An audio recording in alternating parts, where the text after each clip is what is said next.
We can only give what we have. It should be obvious, and yet somehow we can still so easily forget it. If I'm not in a state of peace, if I'm not in a state of just, I can almost say tranquility or just calmness, then I obviously can't share that with a kid who's not in the same state. This is something that I've come to reflect on and think about more recently, especially today, as you look at the news and it's all very, very bad. It didn't take very long into the year 2021 for us to have a bunch of bad news. And so, as I see this bad news, it creates in me a sense of anxiety or restlessness, which then carries out into, my foster kids.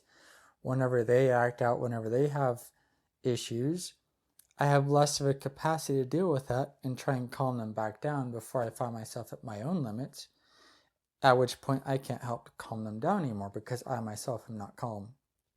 And so there's a strong sense, and this is something that really anyone should keep in mind, especially with trying to help other people, trying to help foster kids, trying to help those in a more chaotic state, is if you yourself don't have peace, if you yourself are not calm, then how would you expect to calm someone else? How would you expect to share that peace with someone else?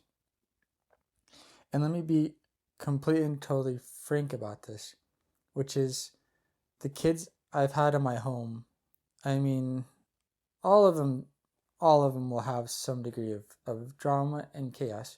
Right now, I'm fortunate in the sense that the two kids that are in my home now, they're not so bad. One of them does have a lot of emotional needs, but they're not that bad compared to what I've dealt with in the past. But in the past, one kid who's in a very chaotic state could just completely and totally put me at my limits, and then even then above somewhat. Just with the troubles that they're causing, all the havoc, everything else, it's just I can't. It's like I can't handle it anymore. And trying to bring them down when I myself am clear up there is next to impossible. I've done my best. I'll always do my best. So then the question lies, well, how do you get calm? How do you remain calm? How do you remain in a state of peace so you can help them? Well, there's no perfect sort of answer, no perfect solution. A lot of it has to do with you as an individual. But one thing for me, I have to keep in my own mind, and I'm not always as good at practicing this as I am of, for example, sharing it to you. Sometimes I have to remind myself of this and try and force myself to obey even my own, recognized method of trying to get myself into that state of peace, which is I have a limitation to what I can worry about. I have a limitation to what I can care about, to what I can try and fix, resolve, everything else. I've come to realize this probably within the last year of my life. I came to realize that although the word indifference has all sorts of terrible connotations to it, we think of indifference as unloving. There is a certain sense in which if I can't change something, if I can't fix something, it is better for me to be indifferent to that thing so I can focus all my attention, all my passion, care into the things that I can change. And that's especially true this year. It was true last year. I mean, there's things you can't change. You can't change COVID. You can't change losing work, losing a job. You can't change if someone were to pass away because of COVID or some other illness. You can't change the past. You can't change things you've said to someone before. There's a lot you can't change. You should be focusing on what you can change. You should be focusing on, a child that comes in your home might have a terrible past. You can't change their terrible past. If you get too caught up and worried over their history, then you might find yourself neglecting to help them in the present. You might find yourself neglecting and trying to help them into the future. Especially for some of the kids I've had come to my home, I mean, just listening to some of these kids' stories, it puts me sometimes in a, you could say, depressed state, a state of just feeling internal pain, internal sadness, depression, anxiety. Probably 25% of the kids who've come to my home have openly admitted to me that they were sexually abused. Some worse than others. And some of them, it's like they have to just get it all off of their chest, and they tell you all sorts of stuff even if you don't want to hear it. Some of them, it's like you can tell something's wrong. You can tell they're being triggered by certain things, and you have to kind of pull it out of them because you're trying to help them. But regardless, it's always very difficult for you as a person caring for them to handle all this stuff. And if their past trauma, their past chaos sort of undoes your sense of stability and peace, then you can't help carry them into a place of peace away from that chaotic past. And so there is this fine line in which you have to learn that if you can't change something, you have to let it go. You need to be present. Be present for them. Be present for people going through troublesome times. But if you can't fix something that's happened in the past, sometimes you just have to let it go. You just let it go, and you focus on what you can change, right? If a kid comes into your home who has had a troublesome past, you can make your home different. You can make their stay in your house one where they learn that there are people in this world that are loving, that are caring. People in this world that don't just view them as a piece of meat, something to abuse, someone to torture, someone to get whatever disgusting, abhorrent pleasure out of it they can. And so you focus on that.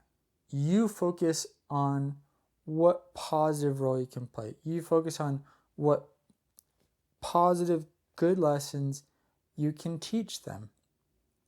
And even if they should leave, especially with a lot of the more chaotic kids, they simply do not know how to receive love.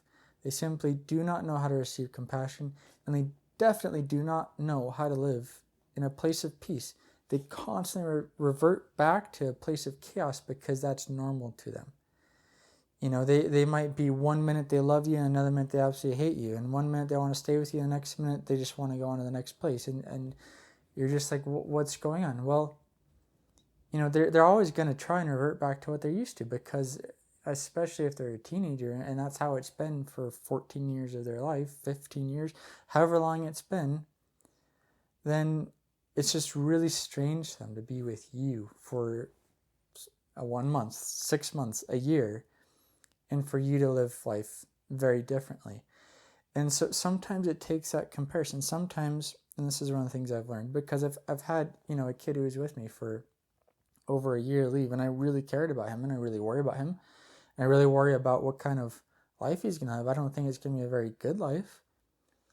But I have to remember, and this is one of the things in which I can gain some sense of peace in, is I have to remember, you know what?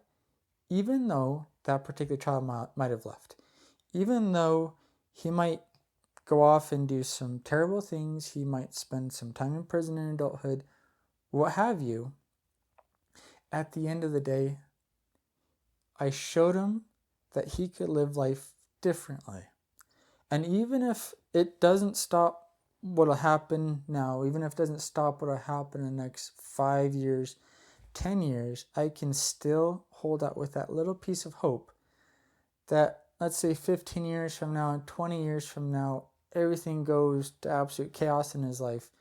He'll remember that one person he stayed with that taught him to live life differently, who taught him that all these things he was going after, that he thought he wanted, he thought was good for him, was not good.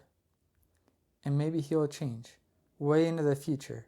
I can't view my work and my attempts in a year, more than a year, working with a kid to have it all fall apart. I can't look at it as a failure. If I look at it as a failure, my sense of peace, my sense of I'm doing what is right, I'm doing what I need to do because it's fulfilling, it fulfills my life, it gives me purpose. I can't just let it tear into me and make me feel like everything's pointless, everything's senseless. If I let it do that, my sense of peace will disappear in the midst of all the chaos I have with these kids. Because every time there's a new kid, there's some new backstory. There's some new thing that wants to pull away that sense of hope I have for these kids. There's some new thing that pulls away my hope for the world, to make me view the world in a very terrible light. And then you look at the media and it just further reverberates, oh, this world's hopeless. No, it's not hopeless. There's always hope. Always hope, especially for people who want to make a difference. There's always hope for change. And no good work is ever in vain. So that's one of the absolute most important things I want to give to you guys in this video is just look around you. Look at what's going on. Look at the situation. Look at what you are loading on yourself and what you have to offer. Are you loading on yourself things which you can't change? If so, then it's just pointless baggage. It's like trying to carry a boulder to the top of a mountain, right? You're trying to carry, like in my case, I could say I'm trying to carry injured kids to the top of a mountain. I'm trying to help them out, right? I need them to obviously assist somewhat, and they're limping, they're hurt because they've had a very wounded past, but I'm trying to help them succeed in life, and I'm trying to help them, even though they're limping, get to the top of this mountain of life.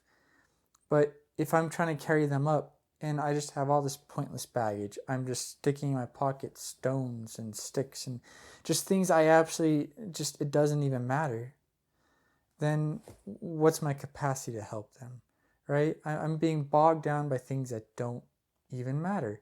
It might matter somewhere else. It might matter, in the hands of different people, but in my hands, I can do nothing to change it. I can do nothing to change the state of this country, the United States. I can't do anything to change the political environment. I can't do anything to change any civil unrest that happens anywhere. But every kid that comes into my home, I have a capacity to affect them in some way. I have the capacity to make their life better in some way. That's where all my focus should be, is on the things that I can change. And in that, I find a greater sense of peace. In that, I find a greater sense of hope for the world. And through that, I'm able to share that peace and that hope with those children, because I'm focusing on what I can do, what I can change, instead of what I can't do anything about. And so that's what I have for you today, is I just want you to think about that and reflect on that. You can only give what you have. And if what you have, you're giving out into all these different venues, into all these different things of which you can have no influence, then what are you truly giving? Anyway, thanks for watching, everyone. And I will do my best to continue this series going, even though it's been a bit of a lag time. But, I'll continue on because I truly believe in my work. Even if the message I have to share is sometimes unpopular or just plain different than the normal. You know what? It's been a crazy year, crazy times, and you know what? Sometimes you just have to stand up and do what we believe is right. And so hopefully I can help ignite some of you to try and change this world for the better. Thanks for watching.